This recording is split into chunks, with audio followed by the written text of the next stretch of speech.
Welcome to dairy का setup officially हो चुका है। ये सीरीज़ हमें ले जाने वाली है 1935 में, जो कि सीज़न 1 की प्रीवियस स्टोरी होने वाली है।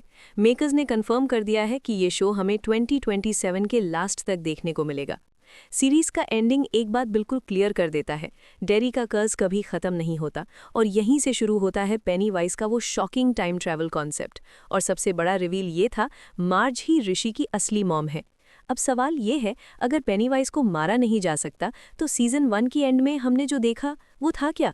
जो ग्रुप पेनीवाइज के अगेंस्ट लड़ता है वो उसे पूरी तरह डिस्ट्रॉय नहीं कर पाता। वो सिर्फ इतना कर पाते हैं कि पेनीवाइज को वापस हाइबरनेशन में भेज देते हैं और इसी के साथ 27 साल का साइकिल एक बार फिर से शुरू हो जाता है। पेनीवाइज कोई नॉर्मल मॉन्स्टर नहीं है, वो एक इममॉर्टल कॉस्मिक एंटिटी है जो लोगों को नहीं, उनका डर खाता है। इसीलिए जो लोग उससे डरते नहीं, पेनीवाइज उन्हें मार ही नहीं पाता। रिची इसका परफेक्ट एग्जाम्पल है।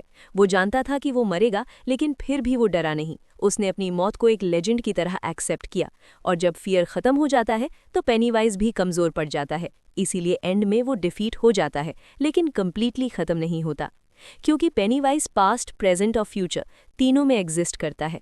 और इसी वजह से मेकर्स हमें आगे की स्टोरी दिखाने के बजाय ले जाते हैं 1935 में, जहां हमें देखने को मिलेगा डेरी का सबसे brutal incident, the Bradley gang massacre.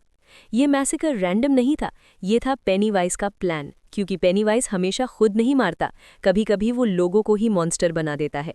और इसी के साथ डेरी का कर्स एक बार फिर रिपीट होने वाला है।